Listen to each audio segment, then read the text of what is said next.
Tapi selamat ini bukan saya tujukan kepada Prabowo Subianto, bukan juga kepada saudara Gibran Rakabuming Raka, tapi saya sampaikan selamat kepada seluruh rakyat Indonesia, 280 juta penduduknya. Iya, betul. Karena hari ini selamat karena akhirnya Jokowi lengser dari jabatan. Iya. Yang sudah ditunggu-tunggu. Yang sudah ditunggu-tunggu oleh banyak orang. Jadi hari ini memang saya tadi di orasi kebangsaan di dalam tadi. Iya. Ini kan acaranya tajuknya kan opera Jawa. Jadi orasi peralihan Raja Jawa. Raja begitu. Jawa. Kita baru hadir kan di dalam. Ada Raja Jawa ya kan? Ya, kata si Bahlil Hadalia. Oh ya. Yang konon satu alumni dengan abang dari UI. Oh ya, belum sah itu, belum sah ya. Kalau dia universitas instan maksudnya. Iya. Ya, begitu. Itu kan Jokowi itu sebagai Raja Jawa begitu. Kan konotasinya ke Jokowi, tidak ke yang lain. Sulit untuk ditafsirkan ke yang lain. Jadi alhamdulillah selamat kepada seluruh rakyat Indonesia bahwa akhirnya kejahatan, kezaliman dan kebohongan saudara Joko Widodo itu ada akhirnya. Jadi tanggal 20 Oktober ini adalah hari dari ajal kekuasaan Jokowi. Iya. Walaupun kan sebelumnya dia sudah berusaha itu untuk memperpanjang usia kekuasaan. Ngeri betul istilahnya ajal. Iya, karena yang namanya kekuasaan itu juga ada ajalnya, Wah, bukan hanya nyawa manusia. Iya. Kadang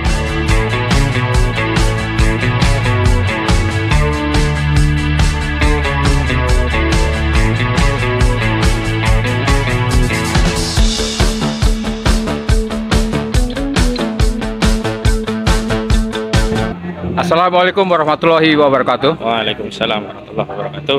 Karena yang kami hormati, kita sore hari ini tanggal 20 September 2024 yang kebetulan merupakan hari yang cukup bersejarah ya, rutinitas 5 tahunan dalam ketatanegaraan kita, di mana pagi tadi hari Sabtu ya, hari Minggu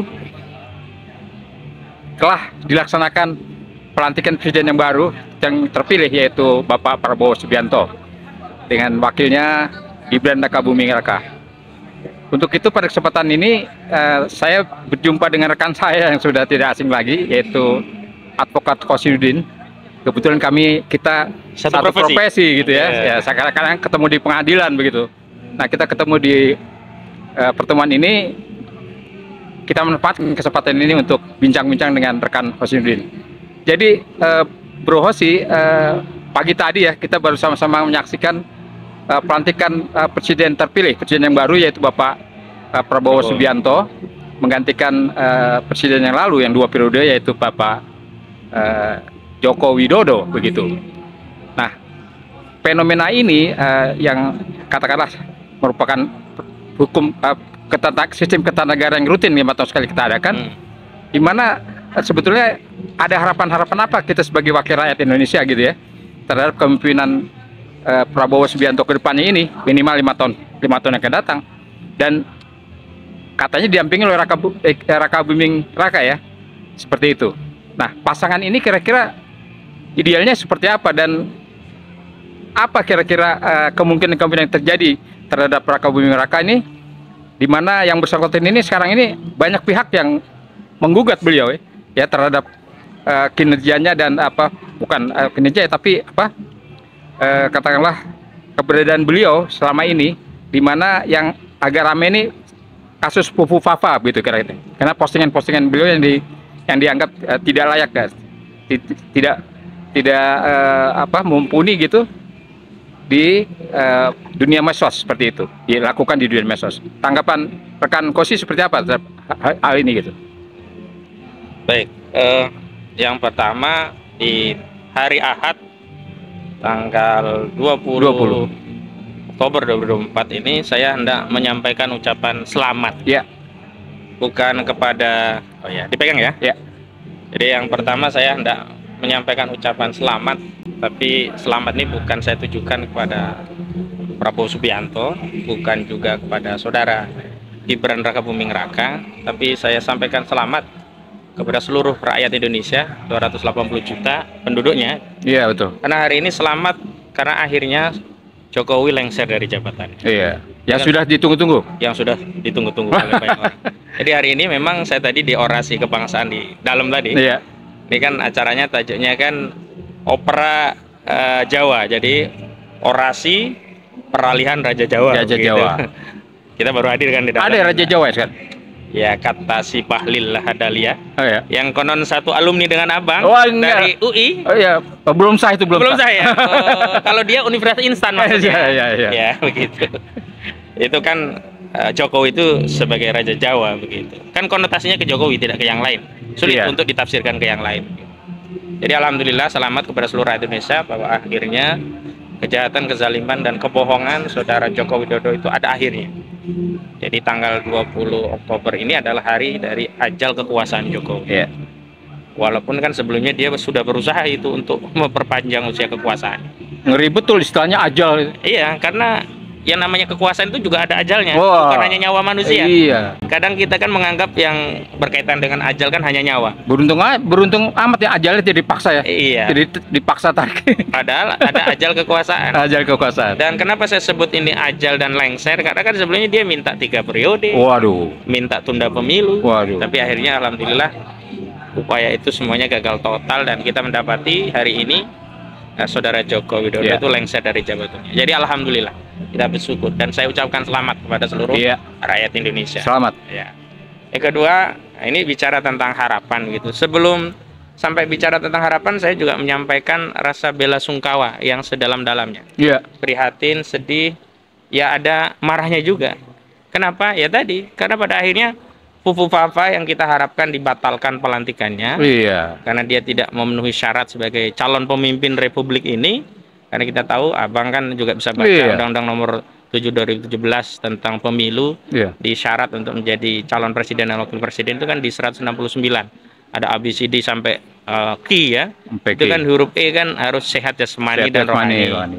Di huruf Q itu harus minimum 40 tahun. Nah, ini kan Fufu Fafa ini kan tidak mungkin ada satupun orang di republik ini yang bisa memberikan pendapat bahwa Fufu Fafa itu sehat mental, jasmani dan rohani. Iya. Pasti orang mengatakan Fufu Fafa itu saraf, tidak sehat mental, tidak sehat rohani.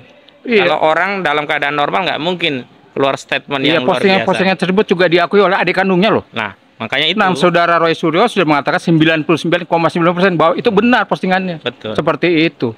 Kan bagaimana mungkin seorang calon Wapres pada waktu itu ya Iya. menjadi lancar saja dan tidak ada proses hukum sebenarnya. Nah, kini harus diproses terus, Bung Osi. Iya. Harus diproses terus ini. Nah, karena itu saya sampaikan kita hari ini juga berkabung gitu. Sedih, prihatin, juga marah karena orang yang seperti ini tetap dilantik. Iya. Tetap menjadi mau tidak mau nanti fotonya ada di kantor advokat ini, ada di kantor pengadilan, ada di kantor kepolisian, Iya, ada iya. di kantor seluruh lembaga-lembaga Lembaga negara begitu. Kalau kantor advokat bisa lah kita turunkan Iya, sementara ya, kita betul, gantilah mak bapak kita saja lah. Betul. Ya, sementara. Betul. Tapi kalau lembaga-lembaga resmi seperti sekolah-sekolah Iya. dan saya khawatir Bang nanti kalau begitu ada pertanyaan, dulu kan kita bangga ya. Anak-anak, siapa wakil presiden Republik Indonesia? Iya. Ya, Tri Sutrisno. Ya. Iya.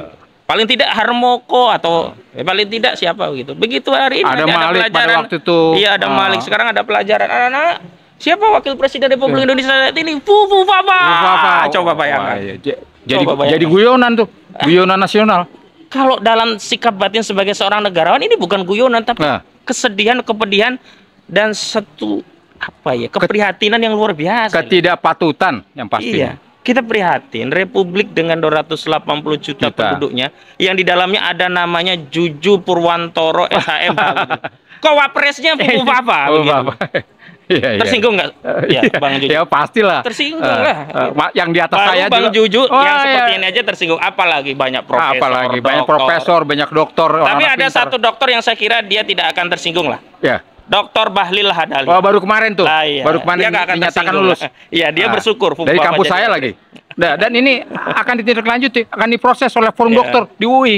Iya kan? Iya, Kita iya. melihat bagaimana mereka akan melakukan kerja-kerja investigasi terhadap yang tadi disebutkan ya. Bapak siapa? Mudah-mudahan ya. Nah, itu profesor dokter itu punya waktu 2 minggu untuk melakukan proses investigasi. investigasi. Betul. Jadi saya ingin lanjutkan kenapa kita bergabung ya tadi ternyata Republik seluas ini dengan penduduk 280 juta di dalamnya ada Populi, ada macam-macam ini.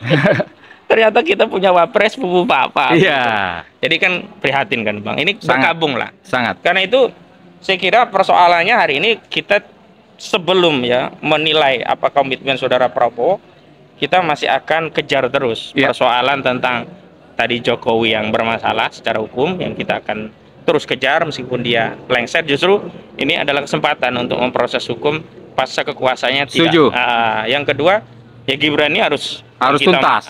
Kita minta DPR yang berwenang memakzulkan, gimana pun caranya. Nah, kalau Prabowo, kita tidak melihat yang tidak nampak ya Bang ya. Kita melihat yang zohir saja. Tidak signifikan lah. Jadi kalau dalam kaidah agama kan kita diminta nahnu bihukmi fi zohiri ya. Kita itu menghukumi apa-apa yang nampak. Zohirnya nampak. Dari 100 lebih menteri yang dipanggil atau calon menteri dan wakil menteri, itu kan ada 17 orang yang ya kita bisa katakan titipan Jokowi. Iya. Jadi kita nilai nggak prestasi lah, kinerja bahkan bermasalah kan, semua bahkan bermasalah. Kok jadi dipanggil lagi? Erlangga Hartarto bermasalah dalam kasus minyak goreng. Sri Mahyuni. Terus kemudian Bahlil juga bermasalah di kasus ini tadi ya kan. Belum lagi ya kasus-kasus dari menteri-menteri yang lain itu kan sebenarnya kalau dia Prabowo ini punya komitmen membangun Indonesia, pertama ya komitmen bersih dari KKN lah dulu ya, korupsi kolusi nepotisme.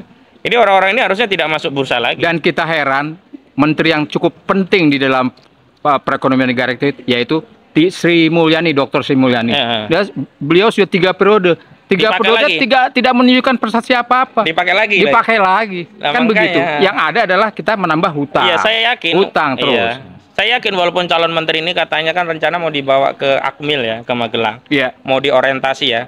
Mau disuruh push up 100 kali, 1000 kali, 1.000.000 kali disuruh push up nih calon menteri di Akmil. Nggak akan berubah kinerja pemerintahan kita. Karena problemnya mereka itu membawa legacy cacat. Ya, ini apa? Membawa legacy masalah dari Jokowi. Karena mereka adalah pembantu Jokowi yang kita lihat kinerjanya bermasalah di era kepresiden saudara Joko Widodo. Track recordnya sudah jelas kan? Jadi bukan angan-angan lagi dong. Iya, kalau orang tidak membangun harapan, ini Prabowo sudah gagal membangun harapan sejak penyusunan kabinetnya. Begitu loh. Walau kemudian ada lisan kan nanti 6 bulan bisa reshuffle. Ada 100 hari. Nah, saya ingatkan dulu waktu Prabowo pertama kali mau merapat ke Jokowi dan diambil menjadi Menteri Pertahanan, kan semua kecewa. Lalu ada narasi itu hanya strategi, nanti akan begini-begini. Tapi ujungnya sampai purna tugas Jokowi tidak ada langkah signifikan dari seorang Prabowo Subianto dalam merealisir janji politiknya saat dulu dia bertarung sebagai calon presiden melawan Joko Widodo. Kan kita semua yang ikut kecewa waktu itu, ya. Makanya ada ungkapan katanya ingin timbul dan tenggelam bersama rakyat. Yang terjadi adalah meninggalkan rakyatnya tenggelam sendirian, timbul sendiri bersama kekuasaan. Itu kan yang terjadi setelah ada hidangan nasi goreng di Jalan Teguh Umar. Gitu loh. Dan pada hari ini apakah kami tidak tahu seperti apa ya di dalam pidatonya Presiden Prabowo Subianto, yaitu memberikan harapan yang sedemikian besar kepada rakyat, dia akan membangun ekonomi ya dengan konsisten dan profesional, kemudian akan memberantas korupsi KKN, korupsi dan kolusi nepotisme. Itu sedemikian indah ya toh pidato beliau. Dan ini terpanjang juga, setengah jam lebih loh pidatonya. Ya, Bang Jojo harus paham, Pak Prabowo itu kan sudah 3 kali nyalon presiden dan gagal. Jadi dikompensasi lah dulu, nggak sempat pidato menjadi presiden terpilih. Ya sekarang waktunya ini mumpung terpilih, jadi dikompensasi ya. Yang tadinya 15 menit kali 3. Kali 3. Iya, bukan main. Jadi seperti itu, kita tinggal harapan. Saya kira begini Prabowo Subianto. Berharap ya sekedar sebagai sebuah komitmen terhadap visi presiden terpilih, ya kita hormati saja. Tetapi kemudian kita melabuhkan seluruh harapan kita kepada kepemimpinan, saya kira jangan dulu. Pertama yang bisa kita ukur itu parameternya adalah kalau manakala Presiden Prabowo nanti sudah sah menjadi presiden, dia tetap terlibat melindungi kasus-kasus Jokowi, berarti tidak ada harapan. Karena yang kita harapkan setelah Prabowo menjadi presiden, dia netral. Jangan ikut cawe-cawe, ini urusan rakyat dengan Jokowi saja. Jadi jangan ikut terlibat dalam rangka melindungi berbagai kejahatan Jokowi. Biarkan proses hukum berjalan. Jokowi sudah menjadi warga negara sipil sama dengan kita. Iya, sama. Jadi tidak ada hak istimewaan lagi kan begitu. Tidak ada privilege yang harus diberikan kepada saudara Jokowi. Oke lah kalau kemarin ketika Jokowi masih presiden, Prabowo dipanggil ke Solo masih jalan, masih berangkat, masih menghormati, masih taat karena masih presiden. Tapi setelah tidak jadi presiden, ya kita harapkan jangan cawe-cawe, jangan terlibat untuk melindungi kejahatan saudara Jokowi kalau tidak ingin disimpulkan bahwa ya Prabowo sama saja dengan Jokowi begitu loh. Iya, harus dipahami bahwa hak imunitas terhadap Jokowi udah nggak ada lagi tuh. Walaupun secara konstitusi sebenarnya nggak ada ya. Tidak ada, karena walaupun dia presiden, melakukan tindak pidana tetap harus bisa dihukum. Iya. Nah, ini akan melanjut kepada anaknya, putranya, seperti itu. Iya, jadi ini dua-duanya bermasalah. Bapaknya bermasalah, anaknya juga bermasalah. Iya. Tapi yang lebih bermasalah sebenarnya kita, 280 juta penduduk di Republik ini, kok kita membiarkan itu biasa saja. Kalau kita sudah gugur kewajiban, Bang, kita sudah berusaha. Berkali-kali kita berusaha ya. Yang justru kita pertanyakan itu sampai rekan Husin ini diusir sama siapa tuh? Satpam di itu di Mahkamah Agung, itu kasus lain itu. Berapa kali diusir? Iya, itu Mahkamah Agung, itu kasus lain, itu terkait Gus Dur, tapi bukan terkait kasus ijazah palsu, tapi kasasi. Artinya kita sebagai pengacara saja masih diperlakukan seperti itu. Iya. Gimana rakyat banyak ini, rakyat kebanyakan kita ini? Saya justru berpikir begini, Bang. Jangan melihat kita aja pengacara diperlakukan seperti itu, tapi ini tanggung jawab moral sebagai warga bangsa. Semua harus terlibat. Apapun resikonya, ayo bareng-bareng. Jadi seluruh rakyat harus membersamai kita. Jangan khawatirlah kita rakyat biasa nanti kena. Enggak, ini tanggung jawab kita. Karena sekarang ketika yang jadi wakil presiden Gibran itu bukan hanya wakil presidennya Bang Juju sama Ahmad Khosinuddin, itu wakil presiden seluruh rakyat. Seluruh rakyat Indonesia. Iya. Ya kalau mereka semuanya ridho ya silakan saja. Tapi kalau saya jelas saya tidak ridho punya wakil presiden yang bermasalah seperti Gibran Rakabuming Raka begitu loh. Saya tidak ridho, dan ini hak konstitusi saya untuk menyampaikan pandangan pendapat saya yang tidak ridho negeri Republik sebesar ini dipimpin oleh orang hanya sekaliber Gibran Rakabuming Raka. Masih banyak orang di Republik ini yang lebih baik daripada saudara Gibran Rakabuming Raka begitu. Setuju. Ngenes, Bang, kita. Kita aja kayak percuma aja sekolah tinggi-tinggi, sarjana hukum, sarjana ekonomi. Jadi kayak orang bodoh semua nih.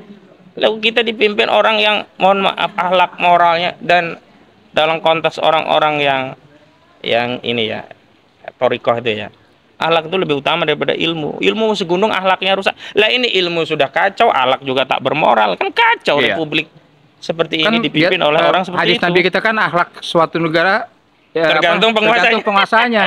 Nah, kalau tapi jangan jangan dianggap itu akhlak kita juga, kita mah nggak kayak. Oh enggak, kita nggak ikut-ikut. Nggak ikut-ikut. Iya. Begitu. Oke, ada lagi, Bang? Cukup ya? Cukup, boleh. Jadi apa silakan.